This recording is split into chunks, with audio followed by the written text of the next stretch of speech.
This is an All Ears English podcast, episode 925, Meet versus Meet Up, Carry versus Carry On. Welcome to the All Ears English podcast, downloaded more than 50 million times. We believe in connection, not perfection, with your American hosts, Lindsay McMahon, the English adventurer, and Michelle Kaplan, the New York radio girl, coming to you from Boston and New York City, USA. And to get your transcripts delivered by email every week, go to allearsenglish.com/subscribe. Today, we get a high-level question from a listener. What happens when we add that pesky little preposition at the end of words? Does it always change the meaning dramatically? Find out today.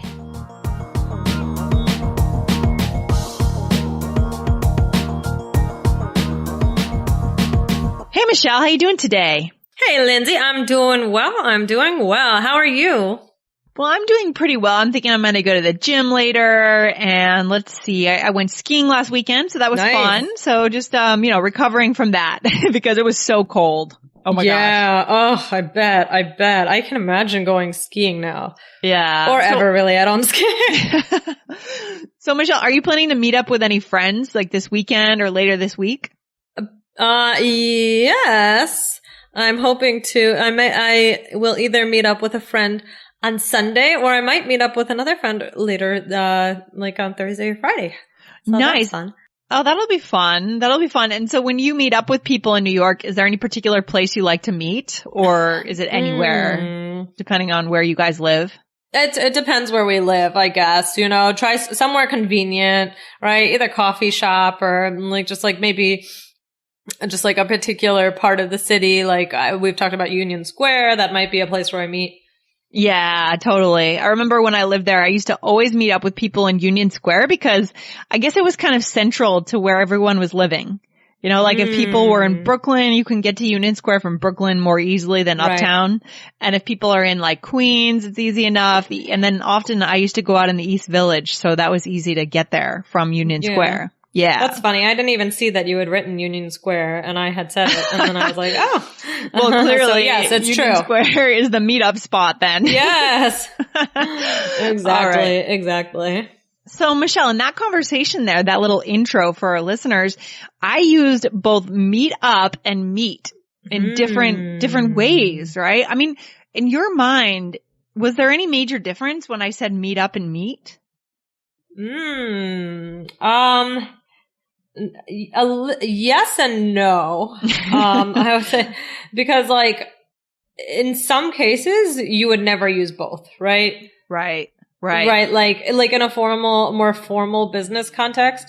So, would you, in this situation where you were talking to me, it was just casual. So not much. Yeah. Right. But if you're in a more formal business situation, could you imagine saying to a boss, let's meet up for the annual review on Tuesday? No, it's way too casual. Right. Interesting. Yeah, that's interesting. But you could say to your friend, hey, you want to meet up for drinks on Friday? Right? Right. And I would say that more often than let's meet on Friday for drinks. But you could say, let's meet on Friday for drinks, right? Yeah, you definitely could. Yeah, when it's casual, I would say that really either one is good. Yeah. Okay, but yeah, when I guess you would say in a work context, meet. Yeah, exactly. Okay. So we're giving our listeners just a taste of what we're going into today. Okay. So guys, today we're looking at what happens when we add that pesky little preposition to some verbs to make it a phrasal verb, or sometimes not even verbs, adjectives, for example, right? So it's a good question, and the answer's not simple. We're going to try to make it as simple as we can for you guys today, right? Plus we're going to have some fun along the way, because what are we doing if we're not having fun, right, Michelle? That's right. All right, guys. So guys, today we're going to get into some detail, and you are going to want the transcripts for today, guys, for sure. So go to allearsenglish.com/subscribe. You'll start getting them delivered to your email every Monday for the upcoming week. Perfect. Okay. So this all started with a really, really good listener question, Michelle. So could you read that question, and then we'll know what we're talking about here a bit more? Definitely. Okay, here we go. Hi, I'm spotting prepositions or adverbs all the time that are somehow useless. In other words, the meaning of expression seems to be the same with or without the part. Okay. So for example, participle, sorry. No, that's okay. For example, later, later on, meet, meet up, stress, stress out. It started off just as a hobby. Quotation from The Secrets of Connected Communicator. Ooh, I just want to highlight before you keep going. So this student is actually, this is interesting because this student is in our course, our Bridge to Connection Method course, the Connected Communicator. And this student grabbed this quote directly from an interview in that course with a native speaker. So guys, what we're giving you in that course is very native natural English. To check it out, you can go over to allearsenglish.com/connection. So cool that this student picked this out of that course. I love that. Yeah. Great. Yeah. All right. So, I totally comprehend phrasal verbs when the combination of words makes new meanings, which cannot be seen from their individual parts. Okay. Right. But all this might be only in my non-native eyes. I know that in many cases, I just don't understand that subtle and underlying meaning of that extra part of the word. Dropping the small words to the speech sounds really natural to me, but I'm not very good at doing it in practice. I also wonder if the American English includes more of these, combinations than the British way of expressing things. Maybe you could, to discuss this issue on your podcast. It's really an ever interesting topic for English learners. I somehow started to get to pay attention to this matter after I decided to focus on American English in my language studies. I started off listening to your podcast 6 months ago. I don't even know if it's okay to say start off in this context. Okay. It was somehow a turning point in my language life. Oh, that's great. Wow. To my surprise, now I feel much more comfortable with the American way of speaking, even though I used to be afraid of confronting Americans before. After years of chasing even a small bit of the British intonation and pronunciation without success, the American English seems to be an easier goal for me personally. I got some kind of insight of the natural language when I found your podcast and Rachel's English. I really love your super wonderful podcast. Taina from Finland.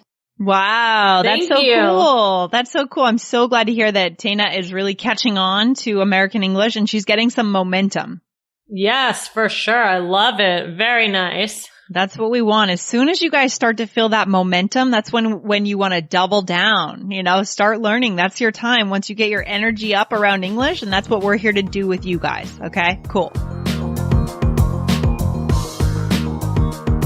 Guys, if you love All Ears English, then go ahead and hit subscribe on your podcast player so that you don't miss a single episode of this show. And tell one cool friend about the show so that they can start to have more fun learning English with us too.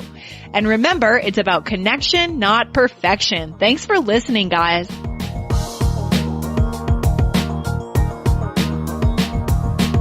Okay, so Michelle, she has a really good question. Right? Oh, this is tricky. This is tricky. So what is the question that Taina is asking?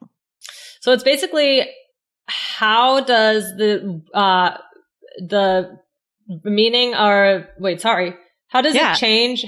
How does it change? Yeah, how does the meaning change? Oh, the meaning change. Okay, I'm sorry. I think I'm going crazy today. How does the meaning change, or does it change the meaning? When we add that extra preposition, right? Exactly. There we go. Sorry. That's okay. That's all right. Lost my head there for a second. Okay. It's the end of the day. So when we add that extra one, right? So what's the answer, Lindsay?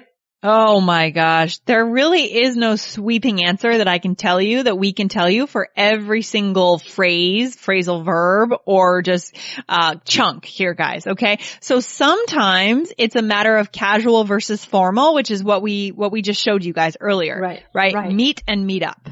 Okay. Exactly. Right. But Michelle, here we're not just talking about phrasal verbs, right?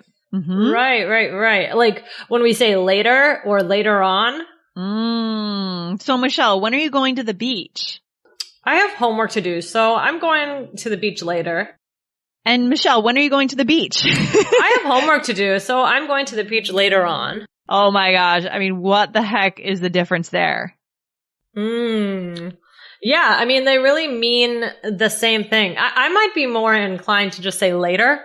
Mm-hmm. Like Yeah, but I mean, you could say either one. I mean, maybe later on is slightly more casual, but I don't even know if that's true. Yeah, sometimes it's a matter of personal preference. Sometimes it makes a difference, guys, and sometimes it doesn't. So, all right, so let's just keep going. So, so far we've seen that it can be casual versus formal, and sometimes we've seen that, maybe later on could add a slightly more relaxed tone, like later on, but not necessarily, right? Right. What about stress versus stress out? Okay. So let's try this one. Yeah. You want to go ahead? Sure. Hey, you look anxious. What's up? Oh my gosh, I am stressing about this episode. We have to publish it today and there's no time to record. Okay, that's number one. All right. Hey, you look anxious. What's up? Oh my gosh, I'm stressing out about this episode. We have to publish it today and there's no time to record. Whoa. So in that case, could we use both? Yeah, you could use both. I mean, sometimes it just depends like which one sounds smoother, right? So like if you say like don't stress or don't stress out, I think both of those are okay. What do you think you might say most, Lindsay? Well, when I actually literally pronounced those two sentences, it sounded a little bit awkward to say stress. I'm stressing out about, because that's two round vowel sounds coming together at the same time. It was hard for my mouth to say it. So oh my gosh, I'm stressing out about, right? It's a lot of ow sound. So in that case, just because we can be lazy in the way we speak, I might have just said, oh my gosh, I'm really stressing about this episode. Okay. Interesting. So again, I mean, this is, we're trying to gather little differences here for our listener, for Taina, I believe was our listener's name from Finland, but there's no overarching answer that we can give you for this. It just depends on the words. Okay. Yeah. I think that's true. So now on the other side, sometimes it completely changes the message, right? So let's talk about that, Michelle. Okay. All right. So here we go. So let's do carry, and carry on and run and run away. Oh my gosh. Yeah. So, I mean, what would be the differences there? I mean, it really changes it, right? So to carry is, to hold something and move with it. And if I say, oh, don't worry, just carry on. What am I saying there? It's like continue. Exactly. And if I say run, like, oh, today I'm going to go running. I'm going to go for a jog on the treadmill. Right. And then if I say, oh my gosh, my dog ran away. Right. So that one is that he escaped or went somewhere else. So that's an example of how it's completely different. Okay. Right. So guys, I mean, Michelle, what's the takeaway? I mean, I'm sorry for our listener that we can't give you a hard, firm rule, but that's kind of the reality of English sometimes. Right. I mean, don't think of this as totally new vocabulary, right? Like that you have to learn. So instead, just listen, learn the first word on its own, and then, make sure you understand the meaning. Then you can notice if natives ever add a preposition afterwards, right? And then what should our listeners do when they hear that natives do add that preposition? Well, then you can reflect on why might they have added it, right? Did it change the meaning, like carry or carry on, or did it take the same meaning and just make it a little more casual, like meet or meet up, right?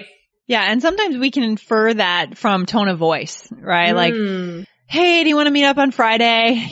Casual, smooth, like kind of a lazy talk, right? Yes. Or true. would you like to meet at, let's meet at 8 a.m. At this cafe because it's more formal. It sounds more business-like, right? Sometimes we can infer from tone of voice. Right, definitely. I like it. Yeah, and then, you can try and use it for yourself. So, once you've kind of thought about it and heard people using it, use it for yourself. This is adding nuance to your English, which we talk about a lot, Lindsay. And, just make it fun, enjoy it, add color, right? And we always say connection, not perfection.